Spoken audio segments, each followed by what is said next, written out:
kid from the bush who grew into a legend in his own lunchtime, former SAS soldier Michael J. Malone has seen it all.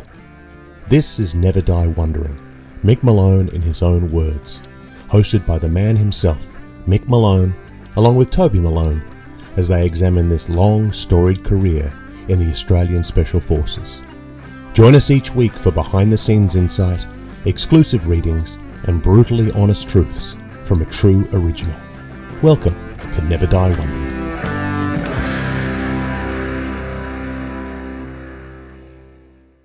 Welcome to episode 36 of Never Die Wondering, Mick Malone in his own words, a podcast that explores the life and legend of Michael John Malone, OAM. My name is Toby Malone, Mick's son and co-host of this podcast series, joined by the man whose name is in the title, Mick Malone. G'day, Dad.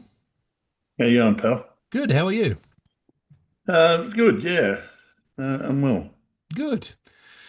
Good, yeah, we're sort of moving our way through our exploration of your career here, and we came to a big inflection point in the last episode when you got married.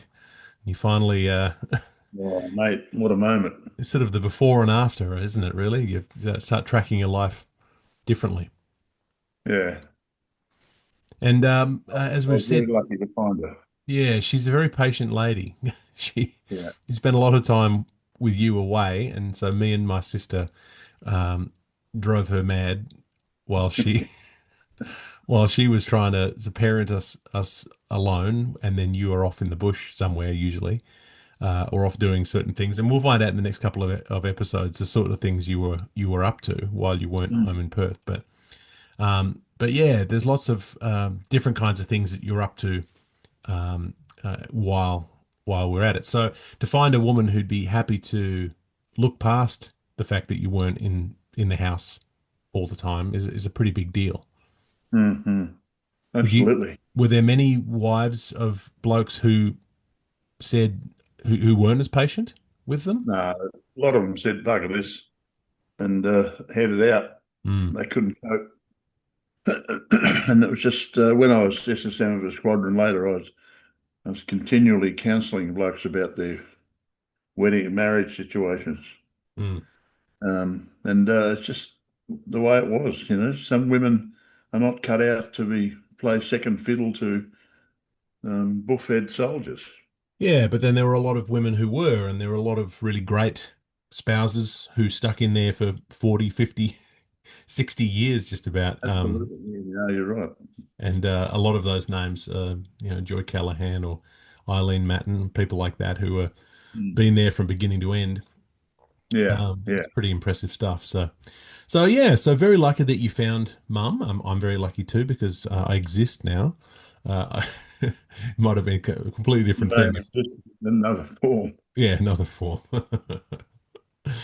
Oh, yeah. So, but yeah, you're up to all sorts of things. You're getting off on exercises, and you were training and doing different kinds of things. In this episode, we're going to talk about some various types of exercises you're off on. Some more traumatic than other. That includes, and there's I don't think we need to put trigger warnings in these sort of things, but this was a fairly traumatic moment in your career when you lost Burma Mealin. In a training exercise in South Fremantle. I still can't believe it happened anyway. Yeah, and we'll hear all about it in the episode, but it's one of those things where losing a bloke in training, and there's a couple over the course of this book. We heard about Mulga Bill early on. We'll hear about Pee Wee Williamson a little bit later on. I suppose it is part of the game a little bit, is that when you're training at these high stakes, people are going to die. Yeah. We're playing a pretty dangerous game, actually, when you think about it.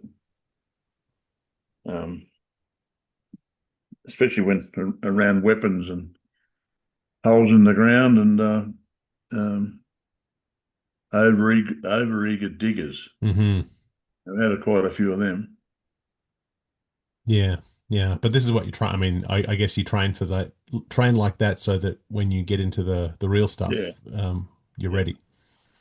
Yes, yeah. So we'll hear about that in this episode. We'll also hear about training exercises that you did up in Malaysia, operations that you were doing up there with the Malaysian defence force.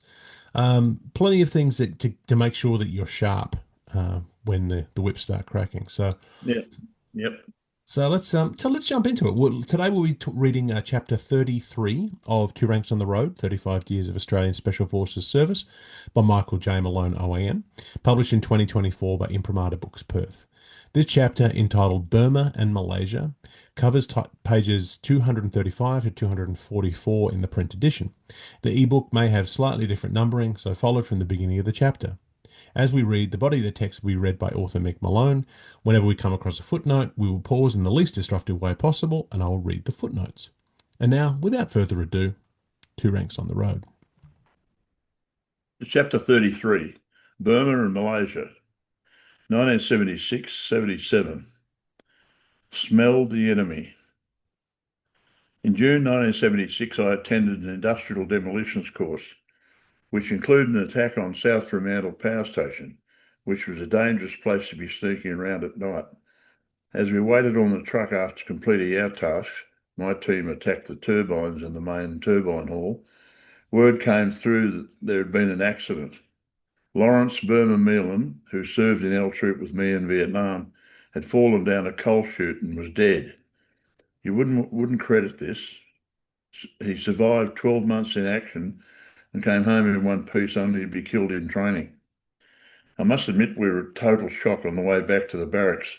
We didn't understand how he could have fallen down a coal chute when he carried out a full non-tack recce in daytime. Him and his offsider Mitch even spoke to a power station worker who pointed out the coal chute behind the fence. It appears Burma walked up to the gate in the fence and just fell down the chute without a sound. Mitch was right behind him and heard nothing. The regiment was in a flap over the loss of Burma because the Crown Prince of Thailand Footnote: today he's the King of Thailand. was also a student on the course, which raised a whole other level of complications. Next night, I was detailed to make sure he never went near the power station, and he and I manned the RV point.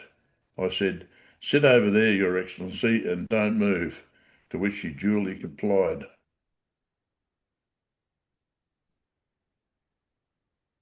A sombre mood descended over the squadron as we were unused to losing men. Ron Howell and I were designated to represent the regiment at his funeral in Sydney. We stayed at Mum's place.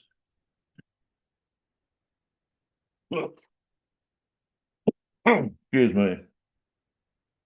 We stayed at Mum's place on the northern beaches and were stuck there for 3 weeks while the coroner's inquiry was conducted. On the day of the funeral, we drove down to Macquarie Fields and were confronted by the family. Needless to say, it was a harrowing time. My family was most distraught, and more from the hold-up in releasing his body. The inquest dragged on, and we never heard what the determination was. Accident, move on, or death by misadventure, we hoped, although there was always that lingering doubt. Anyway, it was a sad time for us all. We caught up with a few of the New South Wales branch of the ASASA for a few cold ones at the Wagon Wheel Hotel in St Mary's, where I used to drink underage with Dad around the time I left for the army in 1966. Around this time, the chief scoundrels and larrikins again raised their heads. On Reggie's birthday, the Diggers' chief stirrer was announced. This had been a tradition since 1957, and basically the stirrer was allowed to get away with the most juvenile antics. One year we were all congregated down at the rugby oval when a raff caribou was spotted on finals, approaching from the south. We thought he wouldn't, would he? Sure enough, he had his lights on and intended landing on the oval. He came in as slow as he could and touched down on one oval and continued onto the next oval, applying his brakes full on. He stopped within metres of the trees at the northern end whilst waving to us from the window. Holy crap, echoed through the assembled multitude. This bloke is going to be up for the cup, we thought. Once they turned the bird around, they joined us for a cold one.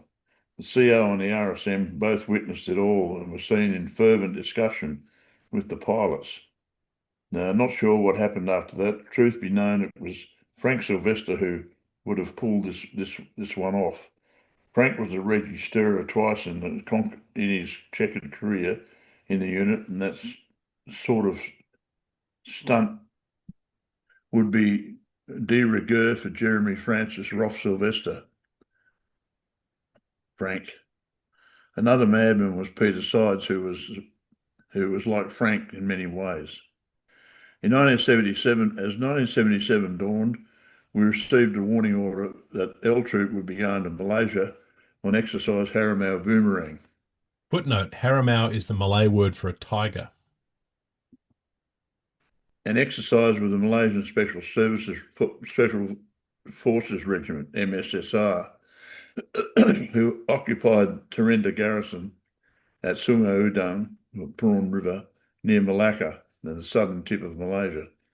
Major Dennis Rayner, regimental OPSO, would be leading us up there with Captain Gary Barnes, 152 Signals. Acting as his deputy, Rayner has spent a lot of time in Malaysia and spoke Bahasa well. We didn't know much about this bloke, only that he'd won an MC with an infantry battalion in Vietnam, and that he was a very thirsty cove. Footnote: Blue Ryan gave him a very unfortunate nickname, as he did with everyone. I left that bit out, actually. As for Gary Barnes, once we arrived there, we never saw very much of either of them. I think he and the Major settled into the officers' mess immediately and no doubt racked up a sizable bar bill. It was good to know we were going back to the jungle after 7 years. We were pretty good in that environment, in which scores of Viet Cong can testify. We were looking forward to Singapore and Malaysia and to meet with the Malay Special Forces. Very few of us had been to this part of the world, especially Terenda Garrison, where the great VC Peter Badco is buried. He was KIA in Vietnam in 1967 and was custom at the time he wouldn't be brought home. So Terenda Cemetery is where he was interred. When the government changed the repatriation rules many years later, he was not part of it. Unbelievably, this remains a very big mystery to me, which I hope to get to the bottom. We flew out of Pearce Air Base and flew to Darwin to refuel and for crew rest and so forth. Then it was on to Malacca in Malaysia, where there were trucks waiting for us for the short drive to Terenda. When the truck stopped at the front gate, where the truck stopped at the front gate, we got off to find a huge banner across the road announcing, "Welcome Australian SAS, exercise Harimau Boomerang." We were met by the CO of Malaysian Special Services Regiment, MSSR, Commandant of Terenda Garrison, and a retinue of officers.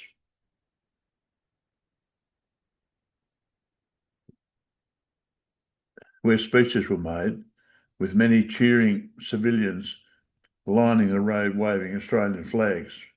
We were a bit nonplussed about all this attention as we marched down the road in full sweat behind a band to our barrack block. Once there, we peeled off and unloaded our baggage truck into the fresh, clean rooms.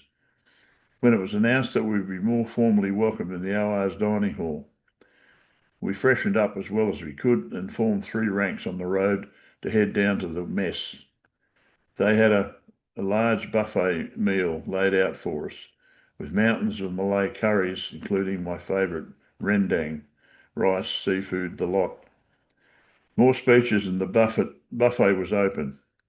There were a few gannets among us, so the food depleted very quickly. But there was no grog, though, because the Malays were mainly Muslim. We would have had to wait to get changed into civvies to head for Malacca to get a cold one. Back in the lines, we headed for the showers and got dressed for leave. It was only a few k's to town, which was good to know if we got stranded in there. We planned a few quiet ones we planned a few quiet ones if we could find a pub, and then back to the rack for an early start tomorrow. The bus into town was quite uneventful, but when we arrived, we found a remarkable old Portuguese colonial town from the 17th century. All the heritage buildings were still painted in that delicate pink-red colour the Portuguese favoured back in the day. I remembered a large bank and one corner pink-red in colour, which featured a very large uniformed Sikh gentleman, turban, beard, and all stationed on the steps, armed with a large 12-gauge shotgun. Nobody was going to rob this bank. We settled for a restaurant that served beer uh, when we eventually found one run by Chinese, not Malay. After sinking quite a few bintangs, we headed for the bus stop for the ride back to the barracks, where we found a large note on the notice board in the foyer that we would, there was to be a 5 kilometre cross country gallop at 8 a.m. in the morning. This was MSSR trying to make us look second hand or second rate in the fitness stakes. We turned out an array of clobber that would have made the Sydney Mardi Gras proud. This was back in the day before all those poncy expensive running shoes were everywhere. We wore our Dunlop volleys, KT26s and other plimsolls, with army issue khaki shorts and singlets, while the Malays looked like a bunch of Olympians. Frank Sylvester wore khaki shorts down to his knees, and the rest pretty well matched them. Dennis Dice looked like the only athlete in our group. We made for the camp rugby oval for the briefing and start. The briefing consisted of directions around the perimeter of the camp, including the married patch, a piece of primary jungle, a few creeks, and back up to the oval, all indicated by yellow markers in the trees. It was very muddy track, and after the first bunch had ploughed through, by the time the slowest group, of which I was one, had made it through, it was like the Somme reincarnated. Needless to say, Dennis Dice, a noted cross-country runner, was first in, and the SAS boys occupied the next 5 places, much to MSSR's chagrin. Then it was back to the lines for a hose down and a bit of shut-eye. Next day, we prepared our gear for the major exercise, which would see us inserted up a tidal river into Malaysian swamp, into the Mersing swamp of East Malaysia. We were a 10-man patrol to be split into two 5-man patrols, um, once in the J. Our target was the CT Footnote: Communist terrorists. camp along camp some 2 clicks, 2,000 metres into the jungle. The Malaysian National Liberation Army, MNLA, led by Chin Peng, had established camps all over the jungle using weapons and food caches given them by the Brits in World War II. After the war, Chin Peng basically reclaimed these camps with their caches intact. He then proceeded to wage an insurgent war. Footnote: Malaysian Emergency 1948 to 1960, or as it was known to Chin Peng and his troops, the Anti-British National Liberation War. Against the Malaysian government, the Malay government, to which SEATO immediately reacted, providing troops from the UK, NZ and Australia. After Chin Peng's forces had been defeated, most of these camps had been destroyed by the Brits and Australians, but a few had survived and were being held by the Royal Malaysian Army, including MSSR, for ongoing anti-insurgency training. Many years later, Chin Peng travelled to England and ensconced himself in the records office, digging out all the files on him and his band of deluded followers. From this, he was cleverly able to write his memoir. Footnote: Chin Peng, My Side of History.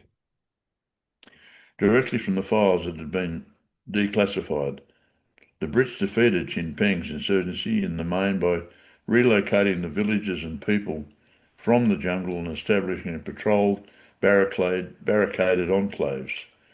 The removal of this source of logistical resupply was the death knell of Chin Peng's merry band. While they continued to receive stores and equipment from China, these supplies were seriously interdicted by the Brits on a very regular basis.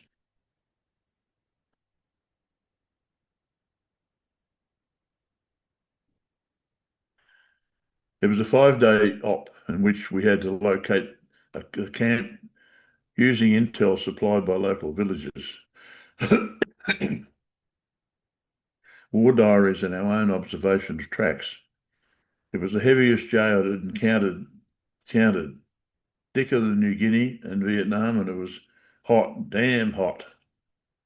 Our targets were supposedly on a creek, complete with underground bunkers and tunnels, with MG positions and storage areas. Our infill point was the Mersing Swamp, some 100 miles up the east coast of Malaysia in the state of Mersing. Our transport was by Malay naval coastal coal scow, then rubber ducks up a tidal creek. It was a pitch black night, of course, and the best we could do was to wade up to our turleys till we found a bunch of large trees to grip onto. The tide was going out at around 3 a.m, so we were able to get up out of the water, tie ourselves onto the trees and get some sleep. At Sparrows, we packed our gear, wrung out our socks, made a cup of tea and ate some rations. I had 2 MSSR members in my patrol of 10. Who were ostensibly there as guides, scouts, and to hold our hands in the big nasty jungle. They were quite useful in the latter duty because most of my patrol were FNGs with little experience in the tropics. These MSSR blokes were very sharp in the J, and when it came time to cook, they worked in pairs. It was the best rice I'd ever tasted from that day to this. At night they would go semi-nong tack and sling up hammocks, a trick we quickly learnt was necessary due to the creepy crawlies that abounded. Anyway, we generally got a good night's sleep and up at Odark with the MSSR boys leading the way. We heard and smelled the enemy before we saw him. Smoke in the trees and wood chopping were the signs of either a village or an enemy camp. We propped and considered our position. We know the river was way to our right, so we decided to circle round to the left to cut off any escape route in that direction. A major track was hit and we decided to watch it for an hour or so. The bush was a real tangle at that point. So after a while we used the track as our access to the village camp. As night rushed in, we skirted back to find an LUP in a clump of bamboo. We had no desperate rush to attack the camp. Tomorrow could wait. Just then we hit a sentry who fired a burst, blanks of course, at us, yelling out to his comrades, "Stand to, stand to." We charged down the track and into the camp to engage with the enemy. It was a section-sized camp with about 10 occupants. We had no orders to continue to engage in a fight as the exercise came to an abrupt halt there and then. I looked around to see Major Dennis Rayner, MC, our erstwhile leader and MIA man, standing there with a hot brew and a big grin on his face. "Well done, boys. First we've seen of him since we arrived here." Oh, dark eyes. The rest of the exercise was basically playing games and going to concerts. The second day we were there, the Malays announced that they would be putting on a concert to welcome the Australians, and they'd be flying a cultural troupe of musicians and actors down from KL to perform for us. This was all pretty exciting till they said we would be required to reciprocate. What?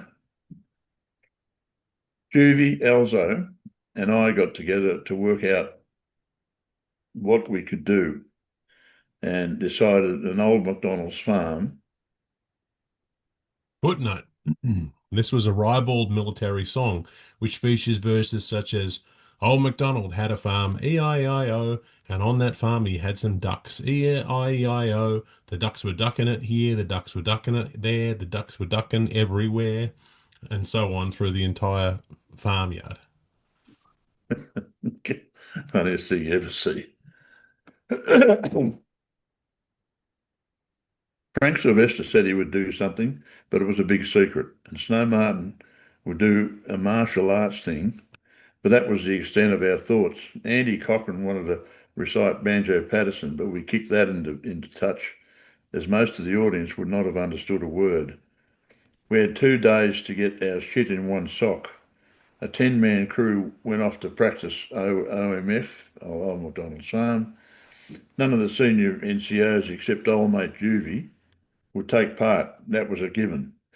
The night of the concert, we assembled at the area and took our seats to watch quite a spectacular performance from the Malay troupe.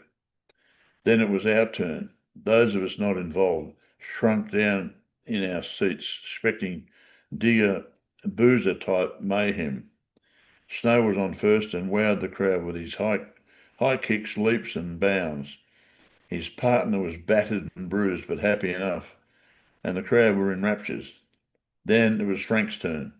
He marched out to the front of the stage, bowed to the audience, lit a Zippo and blew a sheet of flame out over the astonished audience. Lout. Oh my God, we thought. He then turned around and marched off to rapturous applause. We knew we would be hearing more about this.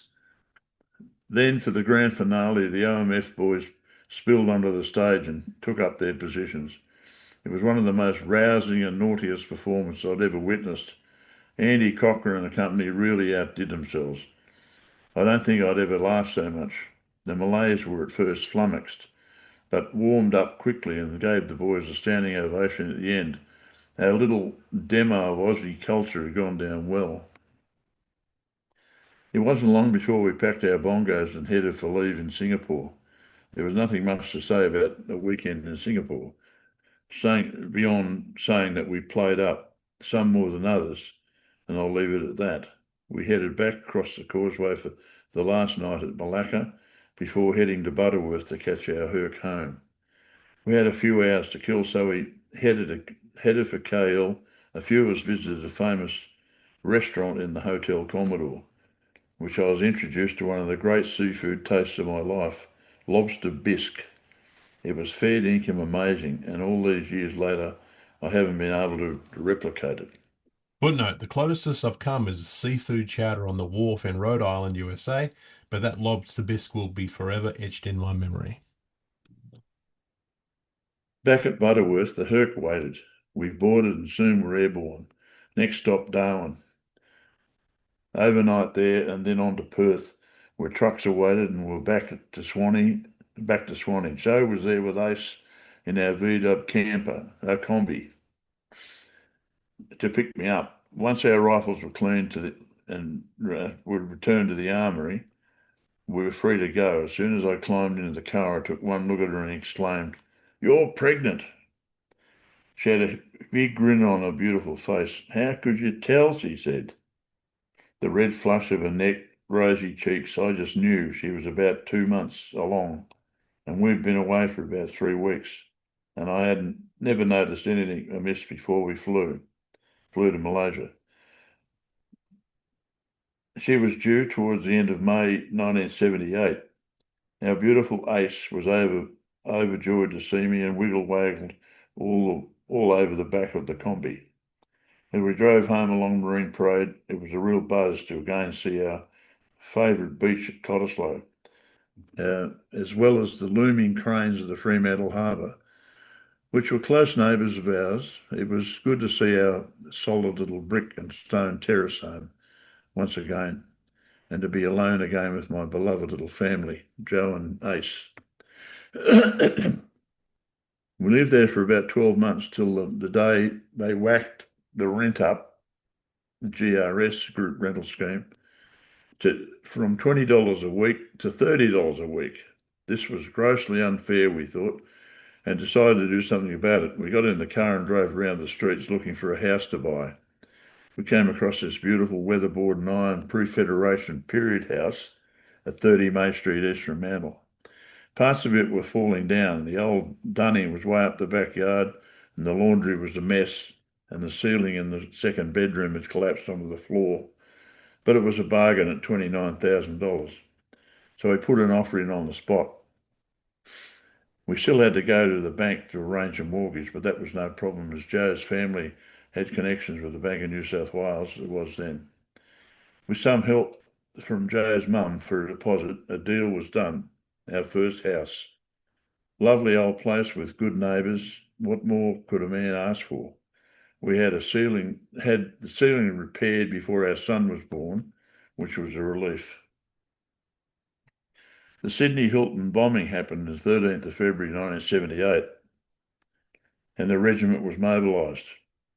We commenced training in counter-terrorism skills and built a series of sandbag rooms for live fire room combat training down the back of the range. Very rudimentary but quite effective. 22 SAS sent 5 or 6 instructors out to brief us on the various tricks of the trade. In the early days, the best we could do was the F1 SMG, which is quite a useless weapon with the butt removed. Our backup weapons were a Browning 9mm pistol. We wore flak jackets of the type used in the Vietnam War. Footnote, body armour with ceramic plates would come later along with the British S6 gas mask. Our clothing consisted of Green Army overalls with US M17 gas masks. While we were training down the back, the system commenced building a proper indoor ballistic range with one facility community known as the Killing House.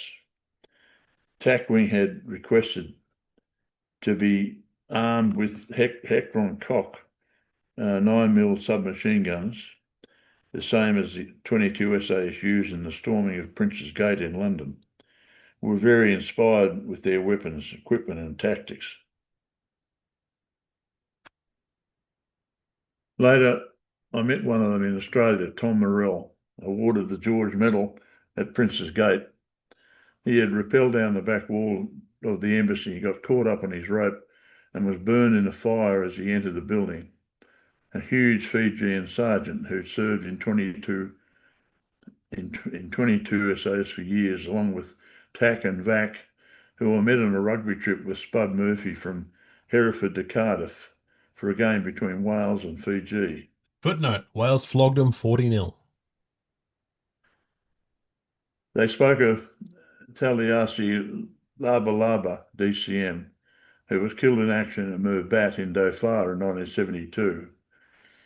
He was heroic to VC standard, but the system at the time only allowed a Victoria Cross in a declared war, and Dhofar was not a declared war. Footnote, 15 Fijians served in 22 SAS, 7 being decorated for bravery and/or distinguished service. I wish I had met him. Tom Morrell came on a VM exercise with me once. He referred to me as Sir Michael and was a big, humorous man. Every afternoon he would disappear into the bush with his pack. We never confirmed it, but I think Tom had a powerful little HF radio with which he could get comms with his headquarters at Hereford in the UK. What a man. And that was chapter 33 from Two Ranks on the Road, 35 Years of Australian Special Forces Service by Michael J. Malone, as read by the author. Lots in that chapter. Yeah, So, fantastic experiences. yeah, and lots of good blokes you're meeting along the way, and opportunities to get better at your craft and learn from other groups. You spend a lot of time in that chapter talking about other units and other regiments and other special forces groups in Malaya and in the UK who you worked with. Was this really vital with the work that you were doing to find out what the other elite groups were doing I around the think world? so. I think after the Vietnam War, we never went anywhere for 3 years. But to finally get overseas again was a big deal to see what other people were doing. Hmm. Uh, the Malays were quite impressed with them. The little blokes who could carry big packs and stomp up and down mountains well. Uh, but at the end of the day, we didn't have much to do with them. They didn't drink. They didn't drink at all, actually. So we couldn't get on the grog with them. But Right. we met some interesting Poms and Kiwis and not so much Americans.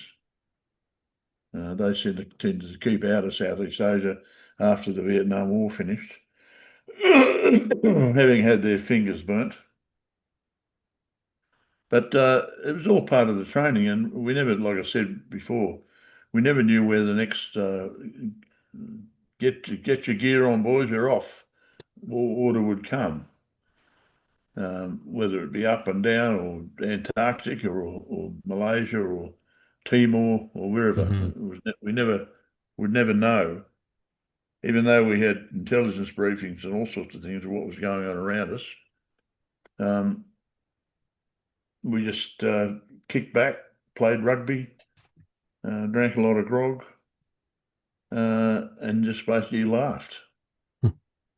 So I think for most listeners of my age and younger, the Hilton bombing might not be something that is well known. Can you talk a little bit about that time and when that happened and what the reaction was in the regiment? Yeah, there was this Nanda Marg mob. Um, strange bunch of uh, sort of like Buddhists with guns, as Mm. someone called them, which is a bit of an anachronism. um, Somebody decided to blow up. They stuck a bomb in a rubbish bin outside the hotel, the Hilton, and I'm not sure whether a couple of blokes were killed. There's a couple of the rubbish bin truck guy, I think, may have been killed. But it all the alarm bells went off, Mm. and we were called in and said, right, I'm going to have to address this. So tactics wing was formed. Well, they'd been going for a while, little actually. So they had a remit to get the training done, and we were it. It Mm. was all very exciting, actually. But then in the end, there was nothing. There was no one to round up. No, no. Oh, they had one bloke, I think. I Mm. think he went on to become a university lecturer at National University. Mm. I can't think of his name. I think he's still around now as a university lecturer. Right. So I don't know. Yeah. No. We Fair enough. But I guess that was the kind of thing where you're always waiting for the next big thing to happen, and so we had to get on with our family life. That was the thing. Um, Most of us had family by that stage. Uh, some of the blokes still lived in the barracks, and they were the no-hopers who spent all their time drinking and bloody carousing, um, bringing women back to the lines, get, getting in all sorts of strife. Oh, God. yeah, it sounds like there were a fair number of rat bags going around. That Frank Sylvester story about landing a caribou on the rugby field.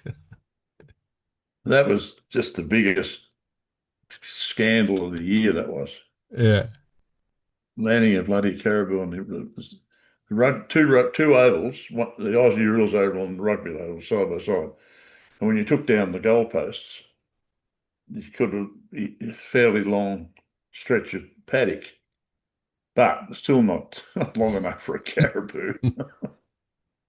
To see him lining up with his lights on, it's coming from the south. Oh my God. You could hear a pin drop. I mean, I suppose you wouldn't see that happen today. Oh no, God.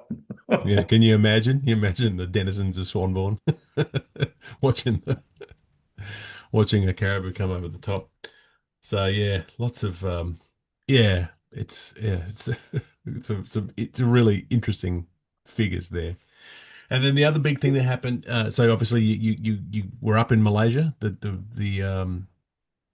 different kinds of interaction with the Malayans, and you get the sense that the Malays were pretty keen to prove that they were as Yeah. good as the Aussies. Oh, very much so. Hmm. They were good. I'll give them that. They knew the bush.